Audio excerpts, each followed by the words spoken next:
ፕሪቶሪያ በሚመለከት ፕሪቶሪያ ታሪካዊ ስምምነት ነው። ለብዙዎች ልምድ የሚሰጥ ስምምነት ነው። ያለቀ ጦርነት ያሸነፍነውን ጦርነት ነው አቁመን ሰላም ያመጣ ነው። ለሰላም ያለንን ከፍተኛ ጉጉት በኢትዮጵያ ታሪክ ውስጥ ማንም ሰው ቢያገላብጥ መንግስት እየተዋጋ እያሸነፈ መቀሌ ለመቆጣጠር አንድ ቀን ሁለት ቀን ሲቀረው ለሰላም ድርድር አይቀመጥም። የለም በኢትዮጵያ ታሪክ ውስጥ። ለምን ሆነ?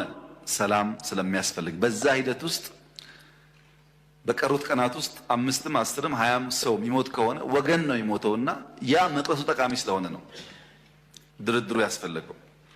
ድርድሩም በጣም ከፍተኛ ጠቀሜታዎች አምጥቷል። ባለፉት 2 ዓመታት ምንም አይነት ውጊያ አልነበረም። ትልቅ ነገር ነው። የትግራይ ህዝብ በውጊያው ጊዜ ሰርቪስ አያገኝም። መብራት አልነበረውም። ባንክ ሰርቪስ አያገኝም። ትራንስፖርት ሰርቪስ አያገኝም። በርካታ ችግሮች ነበሩት። መንግስት እንደ መንግስት ፈርሷል።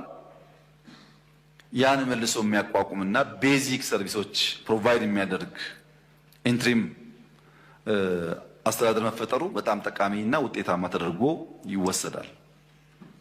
ያም ሆኖ በስምምነቱ መሰረት የሚጠበቁ በበቂ ያልተፈጸሙ ጉዳዮች አሉ። አንዱ ዲዲአር ነው።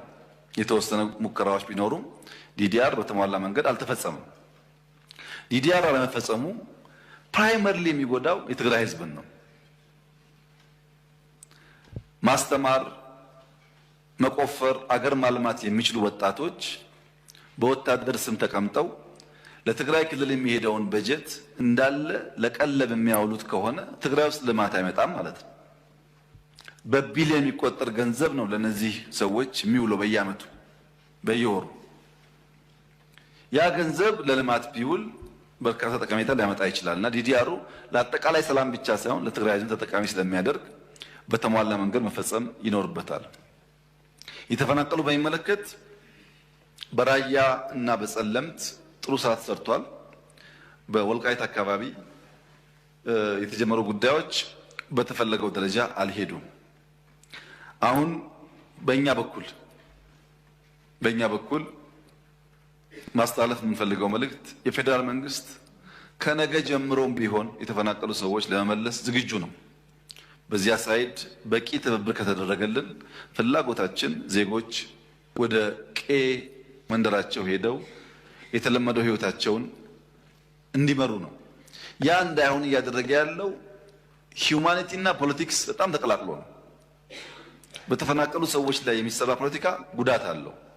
እነዚህን ከፖለቲካ ነጥለን እንደ ሰው ዜጎች ናቸው የሚጎዱ ብለን በትብብር መንፈስ ወደ ነበሩበት ቢመለሱ ኢትዮጵያ በጣም ሰፊ ቦታ ስላላት አሳሳቢ አይደለም።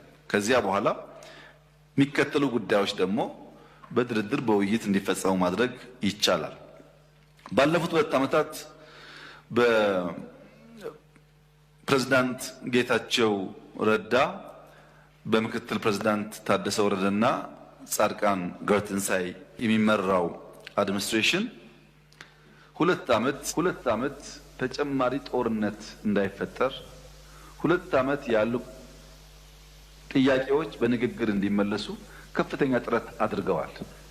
ምንም እንኳን ቀድሞ በነበረው ውጊያ ብንወቅሳቸውም ላለፉት 2 ዓመታት በሰጡት አመራር ግን ማድነቅ ማመስገን እንፈልጋለን። ተጨማሪ ውጊያ እንዳይነሳ ሙከራ አድርገዋል። ጥሩ ነገር ነው እሱ።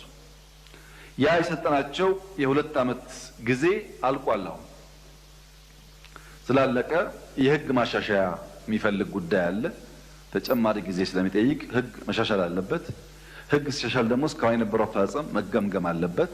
ተገምግሞ መጠነኛ ለውጥ ተደርጎ የፕሪቶሪያን ስምምነት በሚያከብር መንገድ ኢንትሪም አድሚኒስትሬሽኑ እስከሚቀጥለው ምርጫ ድረስ ስራውን እየሰራ ህዝቡን ለምርጫ ማዘጋጀትና ህዝቡን የስልጣን ባለቤት የማድረጉን ፕሮሰስ ማረጋገጥ ይጠበቅበታል።